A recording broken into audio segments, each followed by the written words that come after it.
If you believe if you get some money or wealth, your life is settled, not yet time for yoga. All these things make some convenience happen in our life, but doesn't really transform us in any way.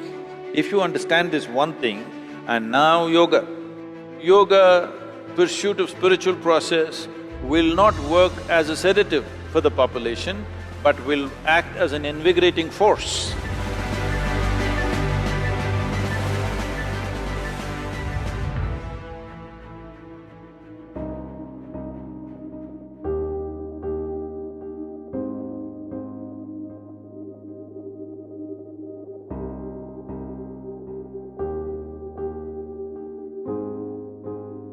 So, whether you have 1 or 10, the human child is not born like other creatures.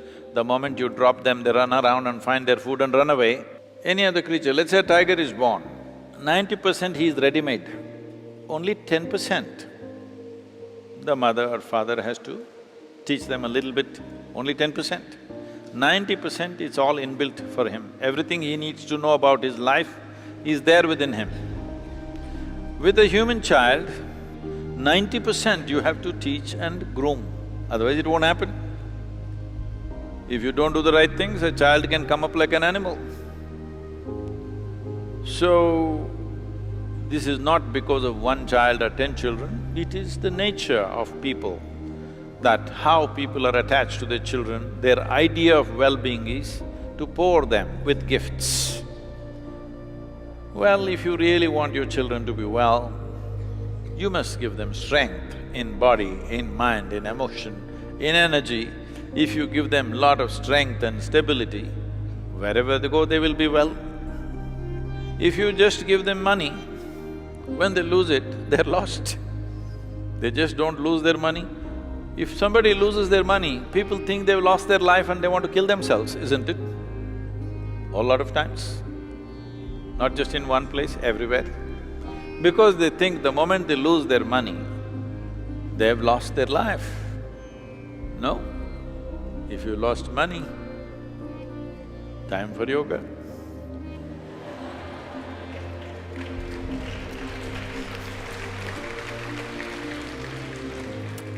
This is why Patanjali started the Yoga Sutras, which is a tremendous document on life, with half a sentence. If you still believe that by getting married or unmarried, your life will become fulfilled, not yet time for yoga. If you believe if you get some money or wealth, your life is settled, not yet time for yoga. If you believe if you build a new home or buy a new car, life will be fulfilled, not yet time for yoga. If you know all these things make some convenience happen in our life, but doesn't really transform us in any way. If you understand this one thing, and now yoga.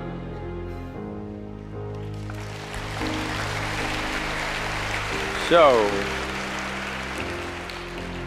time has come for China and now yoga. Time has come. Only thing is you have to make the authorities realize it's now and now yoga. We can make political commentaries about China, about this, about that. But all said and done, this is the only society which has moved 1 billion people from utter abject poverty to reasonable levels of well-being in a matter of 2 generations, in 50 years' time.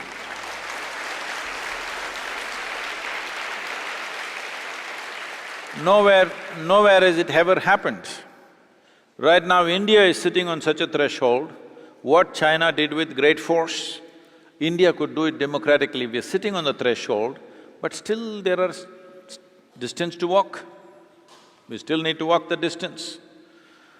So, we can give commentaries about this and that and many things, about freedom, freedom of speech, freedom of yoga, freedom of pursuing my own goals and stuff. But you must understand your present well-being has happened because as a consequence of forceful determination by somebody. Keeping a whole generation in abject conditions of poverty is a worse crime than forcefully doing a few things. So, for China, the time for yoga has come. Not the twisting, turning yoga that's becoming popular there. Real yoga means to obliterate the boundaries of your individuality. Right now, you must understand this, a nation like China has grown because of a strong sense of, this is what we will do, determined approach towards the nation. Now that those goals are achieved, slowly relaxing that must happen. I think they're doing it, but still, to benefit this generation, it may not be fast enough. So, it needs to happen not by protest, not by doing this and that, but bringing better understanding in the minds of those who administer the nation that this will not work like opium of the past.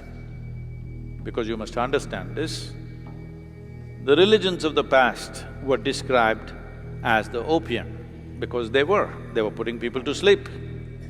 So yoga, pursuit of spiritual process will not work as a sedative for the population, but will act as an invigorating force. This understanding must be brought to those who administer that nation. That is the way to take it forward, not by protests, not by threatening some sense of stability they have created for the nation, by threatening that you are not going to get anywhere. So, about you being the only child, because your parents were prevented from having two, they gave you two children's food to you. That's happening worldwide. Most children, if you look at them, it looks like they ate 2 or 3 children's food. Look at our children scrawny and nicely growing up, because we make them burn. Every ounce they eat, they must burn in their stomach. This is happening across the world. Children who come from affluent societies, obviously their mothers wanted to have 3, 4, 5 children, but they had only 1 or 2. So all that 5 children's food, they want to feed all of them into one investment. So on all levels, from food to toys to wealth to everything else, this is happening. Another reason is, this is the first generation or the second generation which is seeing both the parents going off to work, not just working around the house, going away to work somewhere else. So how to keep the child engaged? Throw some gadgets at them, keep them busy with some video game, it doesn't matter, they're shooting everybody in the world.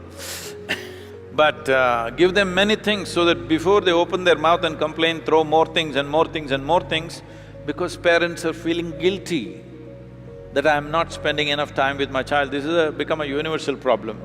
The only way to handle their guilt is every day when they're coming back from office, pick up one gift and throw it in the child's hand, so child doesn't complain and goes on. This is not the way to do things, we need to find solutions for this.